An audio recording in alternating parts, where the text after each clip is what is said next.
চিংড়ি এমন একটা জিনিস, সেটা দিয়ে যে পদে রান্না করা হোক না কেন তার স্বাদটা অনেক গুণ বেড়ে যায়। আর ঘটি হোক কিংবা বাঙাল, চিংড়ি মোটামুটি সবারই পছন্দের। তো আজকে আমি তোমাদেরকে দেখাবো কিভাবে চিংড়ি মাছ দিয়ে খুব সহজেই বাড়িতে ঘরোয়া পোলাও বানিয়ে নিতে পারবে। এটা বানানোর জন্য প্রথমে চিংড়ি মাছগুলোকে নুন হলুদ মাখিয়ে ভেজে নিয়েছি। এরপর কড়াইতে গোটা গরম মশলা আর তেজপাতা ফোড়ন দিয়ে পেঁয়াজগুলোকে ভেজে নিয়েছি।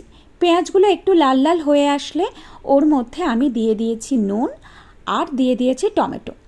এরপর আমি ওর মধ্যে দিয়ে দিয়েছি জিরে আর আদা বাটা।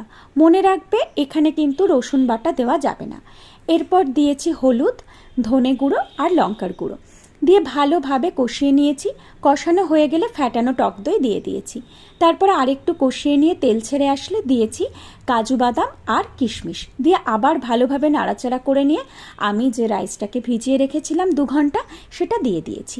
এরপর খুব ভালোভাবে মশলাটাকে রাইসের সাথে মিশিয়ে নিয়ে আমি ওর মধ্যে দিয়ে দিয়েছি ঘি। এরপর আমি পরিমাণ মতো জল দিয়ে এটাকে 80% মতন কুক হতে দিয়েছি। 80% মতন কুক হয়ে গেলে ঢাকাটা খুলে তার মধ্যে আমি ভাজা চিংড়ি মাছগুলোকে দিয়ে আবারও ভালোভাবে সব কিছু মিশিয়ে দিয়েছি।